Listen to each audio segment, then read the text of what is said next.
Good morning guys. So, punta natin si Venice kasi masama ang pakiramdam. Ay, tulog pa. Dapat guys mag-audition kami ngayon. Kaya lang may sinot kagabi si Ate Venice.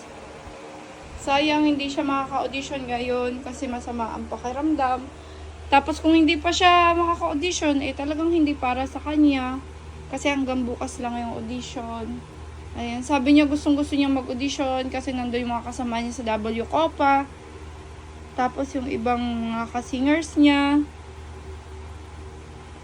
Tingnan niyo, 9 AM na, talagang napuyat yung kagabi kasi nga masakit yung lalamunan, may sipon at may konting sinat. Sabi niya naman kagabi is magpapagaling muna siya ngayong whole day na sana makapag-audition siya tomorrow.